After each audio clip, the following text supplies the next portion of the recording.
Thank you so much for that powerful statement. So we are not gathered here for a conversation.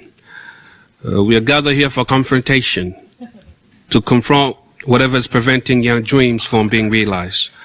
And to do that, we'll focus on three main areas: skills development, transition to distant work, and the kind of partnership that actually gets things done.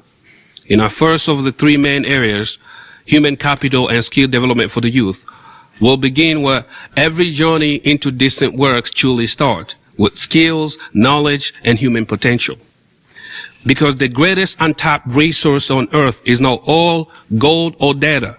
It's the mind of a young person who's never been given a chance to grow, and that's why we must invest, not just in job, but in people, in sharpening the mind, the talent, and the creativity of young people everywhere. You see, the skills of yesterday will not unlock the doors of tomorrow, especially as we enter an era shaped by AI, automation, and green innovation. We must act quickly, or a generation without skills will become a generation without hope. A generation without hope is simply a future that we cannot afford. On our second focus, supporting young people's transition into distant work, we'll have to be honest.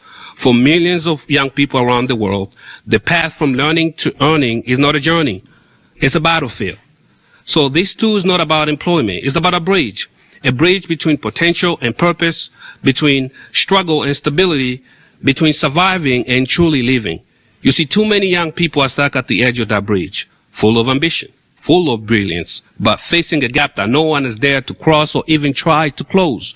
Some are born into war, some into poverty, some into systems that actually sees potential as a problem, not as a possibility.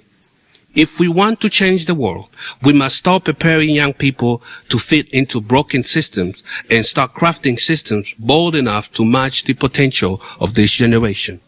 And finally, our third focus, impactful multi-stakeholder partnership. Here's the reality.